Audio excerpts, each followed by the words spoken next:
সকল জিনিসটা plan. Atika Rahman, RTV, Dhaka.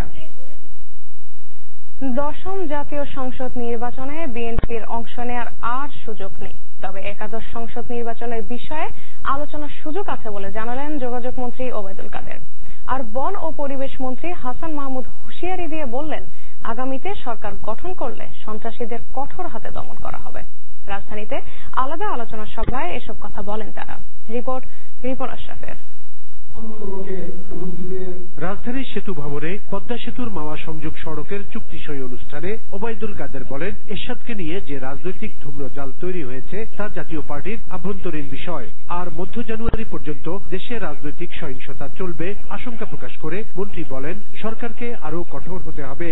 5 জানুয়ারির আর কয়দিন বাকি, এর মধ্যে যদি প্রধান বিরোধী দল অংশ নেয় তাহলে এই অবস্থায় এই শিডিউলের মধ্যে, এই তফসিলের মধ্যে তাদেরকে অ্যাডজাস্ট করার তো কোনো সুযোগ নেই, কোনো স্পেস নেই। তাতে এখন যে অবস্থায় নির্বাচনী বিষয়টি দাঁড়িয়ে আছে, এই অবস্থায় নির্বাচনী প্রক্রিয়ার এই সময়কালে অন্য কারো এই নির্বাচনী প্রক্রিয়া অংশগ্রহণের সুযোগ নেই। পক্ষের শক্তিকে এদিকে জাতীয় প্রেস ক্লাবে বঙ্গবন্ধু একাডেমির আলোচনায় বন ও পরিবেশ মন্ত্রী চলমান সহিংসতার বিষয়ে সরকারের অবস্থান স্পষ্ট করেন। আগামী নির্বাচনের মাধ্যমে যেই সরকার গঠিত হবে, সেই সরকার বর্তমানে যেই কঠোরভাবে সন্ত্রাসী কর্মকাণ্ডকে মোকাবেলা করা হচ্ছে, তার চেয়েও আরো কঠোরভাবে আগামী দিনে এই সন্ত্রাসী কর্মকাণ্ডকে মোকাবেলা করা হবে, নির্মূল করা হবে। ডিপ্লোমা ইঞ্জিনিয়ার্স ইনস্টিটিউটে অপর এক আলোচনায় 154 প্রার্থীর বিনা প্রতিদ্বন্দ্বিতায় নির্বাচিত হওয়ার বিষয়ে সুরঞ্জিত সেনগুপ্ত বলেন, এর মধ্য দিয়ে আবারও মহাজোটের সরকার গঠনের বিষয়টি নিশ্চিত হয়েছে। দশম জাতীয় সংসদ সম্বন্ধে যে বিষয়টি, যেভাবেই যে কারণেই কর্নার থেকে আপনি বলেন না কেন, দশম জাতীয় সংসদ ওভার হয়ে গেছে। তারপরেও আমাদের আলোচনা করতে হবে, বসতে হবে, সেটি হবে একাদশ জাতীয় সংসদের জন্য আমাদের আলোচনা চালাতে হবে। এর আগে বিরোধী দলের ডাকা অবরোধের বিরুদ্ধে অবস্থান কর্মসূচি, মানববন্ধন ও মিছিল করে আওয়ামী লীগ ও এর সহযোগী সংগঠনের নেতাকর্মীরা। রিপন আশরাফ, RTV, ঢাকা। একাদশ নয়, বরং দশম সংসদ নিয়েই জাতিসংঘের উদ্যোগে আলোচনা চলছে, এমনটা জানিয়ে বিএনপির স্থায়ী কমিটির সদস্য নজরুল ইসলাম খান বললেন, নতুন তফসিল দিয়ে দশম সংসদ নির্বাচন নিয়ে সমঝোতা হওয়ার সুযোগ এখনো রয়েছে। চতুর্থ দফা টানা অবরোধের প্রথম দিন শেষে গুলশান কার্যালয়ে সংবাদ সম্মেলনে এসব কথা বলেন তিনি। তফসিল ঘোষণার পর যৌথ বাহিনীর অভিযানের দায় নির্বাচন কমিশনকেই নিতে হবে বলে দাবি করেন তিনি। ভোট চাওয়ার নৈতিক অবস্থান হারিয়ে ফেলায় বিনা প্রতিদ্বন্দ্বিতায় নির্বাচিত হওয়ার পথে হেঁটেছে আওয়ামী লীগ, এমন অভিযোগ করেন নজরুল ইসলাম। সারা দেশে জনগণের স্বতঃস্ফূর্ত অংশগ্রহণে অবরোধ কর্মসূচি সফল হচ্ছে বলেও দাবি করেন তিনি। জাতিসংঘের উদ্যোগে যে সংলাপ চলছে, তাও দশম জাতীয় সংসদ নির্বাচনকে অবাধ, সুষ্ঠু, নিরপেক্ষ অংশগ্রহণমূলক করার লক্ষ্যেই নির্বাচনকালীন সরকারের ধরন কি হবে তাই নিয়ে। একাদশ সংসদ নির্বাচন নিয়ে একমাত্র যেন ওবায়দুল কাদের ছাড়া এখন আর কেউ ভাবছেও না, সে নিয়ে কোনো আলোচনাও করছে না। যেভাবে নির্বাচনের কার্যক্রম চলছে সেটা কিছুটা জটিল করছে, কিন্তু এখনো সমঝোতার মাধ্যমে এই ফলাফল, যেটা বানানো ফলাফল, এটাকে বাতিল করে দেওয়া সম্ভব এবং নির্বাচনের নতুন শিডিউল করে নতুন নির্বাচন করা সম্ভব দশম জাতীয় সংসদে। সারা দেশে বিক্ষোভ মিছিল, আগুন ভাঙচুর ও ককটেলবাজির মধ্য দিয়ে পালিত হল 18 দলের ডাকা চতুর্থ দফা অবরোধের প্রথম দিন। তবে বিচ্ছিন্ন কিছু ঘটনা ছাড়া ঢিলে ঢালা ছিল রাজধানীর অবরোধ। জেলা প্রতিনিধি ও রিপোর্টারদের সহায়তায় সারা দেশের অবরোধ চিত্র জানাচ্ছেন অভি ইসলাম। মেহেরপুরে অবরোধ সমর্থকরা 3 কিলোমিটার এলাকায় গাছ ফেলে মেহেরপুর চুয়াডাঙ্গা সড়কে যোগাযোগ বন্ধ করে দেয়। এ সময় লাঠি মিছিল ও ককটেল ফাটায় তারা। নাটোরে টায়ারে আগুন দিয়ে রেল লাইন অবরোধ করে শিবির কর্মীরা। এ সময় বেশ কিছুক্ষণ রেল যোগাযোগ বন্ধ থাকে। অবরোধের সমর্থনে চট্টগ্রামের কাজীর দেউরি এবং বাদুরতলায় মিছিল সমাবেশ করে বিএনপি ও জামায়াত শিবিরের নেতাকর্মীরা। রাজশাহী, সিরাজগঞ্জ, জয়পুরহাট, টাঙ্গাইল, পাবনা, নাটোর ও কুষ্টিয়ায় রাস্তায় আগুন জ্বালিয়ে সড়ক অবরোধ করে 18 দলের নেতাকর্মীরা। লক্ষ্মীপুরে জেলা জামায়াতের নায়েবে আমির ফয়েজ আহমেদ হত্যার প্রতিবাদে সকাল সন্ধ্যা হরতাল করে জামায়াত। এছাড়া অবরোধের সমর্থনে রাস্তায় গাছের গুঁড়ি ও আগুন জ্বালিয়ে সড়ক অবরোধ করে 18 দলের কর্মীরা। এছাড়া নোয়াখালী সদর, সোনাইমুড়ি ও কোম্পানিগঞ্জে যুবদল নেতা ও শিবির কর্মী নিহতের প্রতিবাদে হরতাল পালন করে 18 দলের কর্মীরা। এদিকে দলীয় নেতাকর্মী নিহতের প্রতিবাদে লালমনিরহাট ও সাতক্ষীরায় হরতাল করে জামায়াত। অন্যদিকে রাজধানীতেও বেশ কিছু জায়গায় অবরোধের সমর্থনে মিছিল এবং পিকেটিং এর চেষ্টা করে 18 দল। এদিকে মঙ্গলবার সন্ধ্যায় পল্টন এলাকায় মিছিল বের করে জামায়াত। এ সময় গাড়িতে আগুন ও ভাঙচুরের চেষ্টা করা হয়।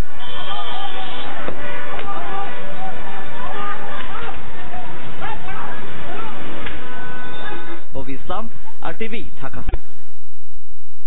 চলমান সহিংসতার সঙ্গে নির্বাচনের কোনো সম্পর্ক নেই, তাই এর দায় নির্বাচন কমিশন নেবে না বলে জানিয়েছেন প্রধান নির্বাচন কমিশনার কাজী রকিবউদ্দিন আহমেদ। অন্যদিকে রাজনৈতিক পরিস্থিতির উন্নতি না হলে নির্বাচনে পর্যবেক্ষক না পাঠানোর ঘোষণা দিল ইলেকশন ওয়ার্কিং গ্রুপ। বিস্তারিত নাজিফ ফরাজের রিপোর্টে। দেশের 29টি নির্বাচন পর্যবেক্ষক সংস্থার সংগঠন ইলেকশন ওয়ার্কিং গ্রুপের প্রতিনিধিরা 145টি নির্বাচনী এলাকার পরিস্থিতি তুলে ধরে একটি প্রতিবেদন প্রধান নির্বাচন কমিশনারের কাছে জমা দেন। পরে সংগঠনের মুখপাত্র জানান, সহিংসতার কারণে বর্তমানে নির্বাচনের সুষ্ঠু পরিবেশ নেই, তাই তারা পর্যবেক্ষক পাঠাবে না। অত্যন্ত বেশি সহিংসতা যদি থাকে তাহলে আমরা হয়তো করতে পারবো না, সেটা পর্যবেক্ষক তাদের নিরাপত্তা বিবেচনা করে পারবো না বলে আমরা শেষে বলে আসলাম, এবং ওনারাও সেটা অ্যাপ্রিসিয়েট করলেন যে কখনোই না, সহিংসতা হলে মানুষের যারা অবজার্ভার, যারা পর্যবেক্ষণ করছে তাদের দায়িত্ব আমাদের, সুতরাং সে বিষয়ে তারা বললেন যে সেটা তো অবশ্যই তারা মেনে নেবে। তবে প্রধান নির্বাচন কমিশনার বললেন, পরিস্থিতি কি হয় তা ভোটের কয়েকদিন আগে নিশ্চিত হওয়া যাবে। তফসিল ঘোষণার পর সহিংসতার দায় ইসির নয় বলেও দাবি করেন তিনি।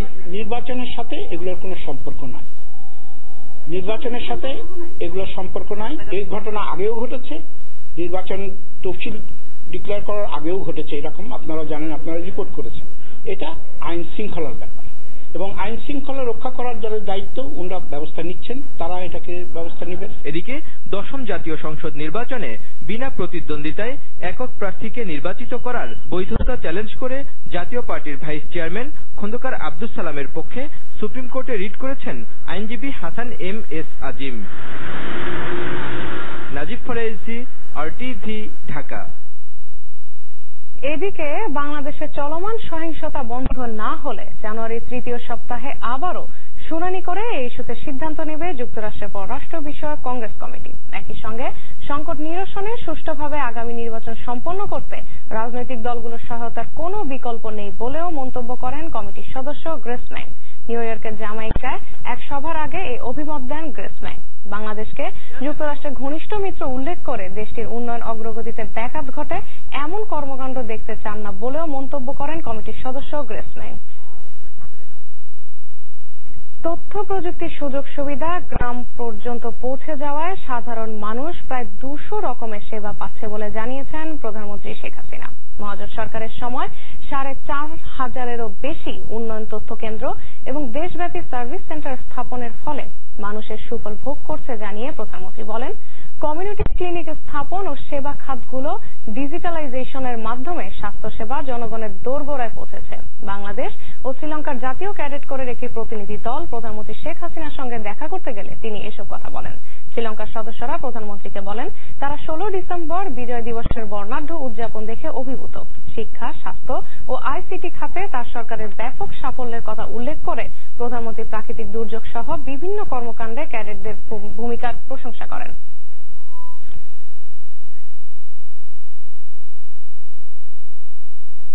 ক্ষমতার অপব্যবহার করে জালিয়াতির মাধ্যমে সরকারি সম্পত্তি ভোগ দখলের অভিযোগে বিএনপির স্থায়ী কমিটির সদস্য ব্যারিস্টার মওদুদ আহমদ ও তার ভাইয়ের বিরুদ্ধে মামলা করেছে দুদক। গুলশান থানায় দুদকের উপপরিচালক হারুনুর রশিদ এ মামলা করেন। এজাহারে উল্লেখ করা হয়, মওদুদ আহমদ প্রভাব খাটিয়ে তার লন্ডন প্রবাসী ভাই মঞ্জুর আহমেদের নামে ভুয়া পাওয়ার অফ অ্যাটর্নির কাগজ দেখিয়ে সরকারের কাছ থেকে গুলশানের 159 নম্বর বাড়িটি বরাদ্দ নেন। এদিকে ঢাকা সিটি কর্পোরেশনের রেকর্ড অনুযায়ী মওদুদ নিজেই ওই বাড়ির ভাড়াটিয়া বলেও জানান এই দুদক কর্মকর্তা।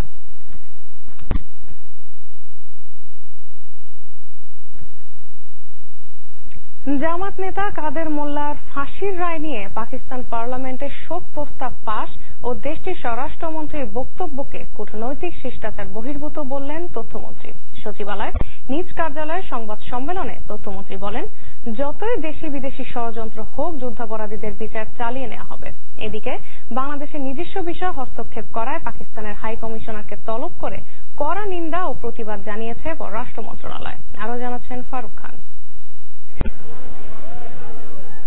16 ডিসেম্বর পুরো জাতি যখন বিজয়ের আনন্দে মাতোয়ারা, ঠিক তখনই পাকিস্তানে ঘটে যায় এক কলঙ্কজনক ঘটনা। জামাত নেতা আব্দুল কাদের মোল্লার ফাঁসির রায় নিয়ে দেশটির জাতীয় পরিষদে একটি নিন্দা প্রস্তাব পাশ করা হয়। প্রস্তাবে 42 বছরের পুরনো ক্ষতকে নতুন করে জাগিয়ে না তুলতে বাংলাদেশের প্রতি আহ্বান জানানো হয়। এ প্রসঙ্গে তথ্যমন্ত্রী পরিষ্কার জবাব, পাকিস্তানের পার্লামেন্টের প্রস্তাব ও বক্তব্যে প্রমাণ হয়েছে পাকিস্তান এখনো শুধরায়নি এবং 71-এর নীতি থেকেও সরে আসেনি। পাকিস্তানের জামাত ইসলামী এবং বিশেষ করে তার স্বরাষ্ট্রমন্ত্রী নিসার আলী খান সাহেবের সংসদে কাদের মোল্লার সপক্ষে দরদ দেখিয়ে যে প্রস্তাব উত্থাপন করেছে সেটা হচ্ছে অত্যন্ত দুর্ভাগ্যজনক, কূটনৈতিক শিষ্টাচার পরিপন্থী এবং এই ধরনের বক্তব্য উত্থাপনের মধ্য দিয়ে পাকিস্তানি কর্তৃপক্ষ বাংলাদেশের আভ্যন্তরীণ ব্যাপারে নাক গলানো মতন ঘটনা ঘটিয়েছেন আর কি। এরপর তথ্যমন্ত্রীর সঙ্গে দেখা করেন বেসরকারি টেলিভিশন মালিকদের সংগঠন অ্যাটকো। তারা মিডিয়ার সমস্যাগুলো নিয়ে মন্ত্রীর সঙ্গে বিস্তারিত আলোচনা করেন। এদিকে মঙ্গলবার দুপুরে সচিবালয়ে অর্থমন্ত্রীর সঙ্গে মার্কিন রাষ্ট্রদূত ড্যান ডব্লিউ মজিনা দেখা করতে এসে দেশের রাজনৈতিক অর্থনৈতিক পরিস্থিতি নিয়ে আলোচনা করেন। ইলেকশন মানেই হলো মানুষের ভোট দেওয়া, সেটা তো এখানে হচ্ছে না। হ্যাঁ, সেখানে পরিষ্কার তাদের ভিউজ কোয়াইট ক্লিয়ার। তারা কি কোনো অবস্থান নেবে না? They are waiting for the government intends to face the situation. অর্থমন্ত্রী বলেন, রাজনৈতিক অস্থিরতা অর্থনীতির জন্য কখনোই মঙ্গলজনক নয়। ফারুক খান, RTV, ঢাকা।